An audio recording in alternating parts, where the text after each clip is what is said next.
వృశ్చిక రాశి వారు విశాఖ 4వ పాదం, అనురాధ 1, 2, 3, 4 పాదాలు, జ్యేష్ఠ 1, 2, 3, 4 పాదాల వారికి అందరికీ కూడా ఆదాయం 5, వ్యయం 5, రాజపూజ్యం 3, అవమానం 3. ఈ రాశి వారికి స్త్రీ పురుషులందరికీ కూడా దైవ బలం అధికంగా ఉంటుంది. ఎంత సంపాదించినా కూడా అంతగా కాపాడబడుట, ముందుకు పోగలుట జరుగుతూ ఉంటుంది. మతస్థిమిత ఉండదు అనిపిస్తూ ఉంటుంది. గతంలో ఉన్నటువంటి అమర్యాదలన్నీ కూడా గౌరవ మర్యాదల కంటే కూడా రక్షిస్తూ ఉంటారు. ప్రారంభం నుండి కూడా ఓకింత బాగున్నట్టుగా అనిపించినప్పటికీ కూడా క్రమేపీ హారతి కర్పూరం వలె డబ్బు ఖర్చు అవుతూ ఉంటుంది. చాలా మెలుగుతూ అవుతూ ఉండాలి. పరీక్షాకాలం ఉన్నట్టుగా మర్మస్థానాలను బాధలు కలుగుట, భూగృహాలు స్థిరాస్తుల విషయంలో తొందరపడి నిర్ణయాలు చేయరాదు. పెద్దలందరినీ కూడా ఆశ్రయించాలి. గౌరవంలో గొడవలు, ఎక్కువ వస్తువుల సేకరణ, ఇంద్రియ పఠితం తగ్గుతుంటుంది. మత్తు పదార్థాలు కన్నా సేవ కన్నా కూడా ఎక్కువ అవుతూ ఉంటుంది. ప్రతి విషయంలో కూడా చాలా జాగ్రత్తగా యోచించి అవసరమైనటువంటి అన్నింటికి ఖర్చు పెట్టుకుంటూ ఉండాలి.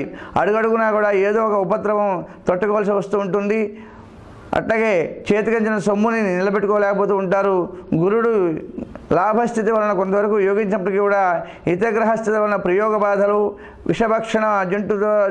విషభక్షణలు, జాయింట్దారులతో భయము, విరోధాలు ఏర్పడుతూ ఉంటాయి. ప్రాణమిత్ర వైషమ్యాలు కలుగుతూ ఉంటాయి. క్రమేపీ కూడా ఏలినాడి యొక్క శని ప్రభావం తగ్గిపోతూ ఉంటుంది. మొత్తం మీద శుభ పరిణామాల కంటే కూడా చెడు ప్రభావం అధికంగా ఉంటుంది వృశ్చిక రాశి వారికి. ఉద్యోగస్తులకి సంవత్సరం అంతా అనుకూలంగా ఉండదు.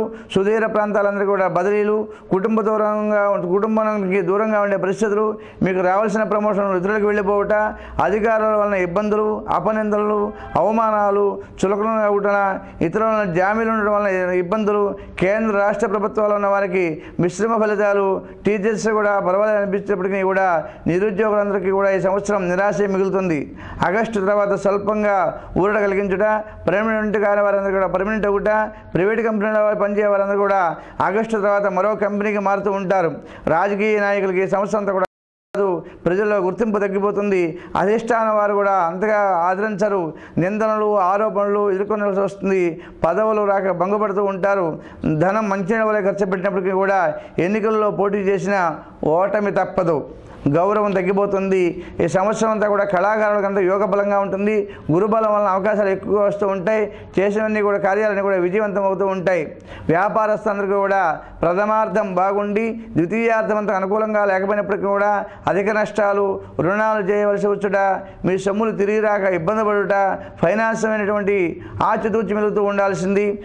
నిల్వదారులందరికీ కూడా చాలా బాగా యోగిస్తూ ఉంటుంది. నూతన వ్యాపార ప్రారంభం చేసే వారికి నెమ్మదిగా సాగుతూ ఉంటాయి. ప్రభుత్వం మూలకంగా ఇబ్బందులు తప్పవు. షేర్ మార్కెట్లో ఉన్న వారందరికీ కూడా, కాంట్రాక్ట్స్ అందరికీ కూడా బిల్లు రాక ఆర్థికంగా నష్టపోతూ ఉంటారు.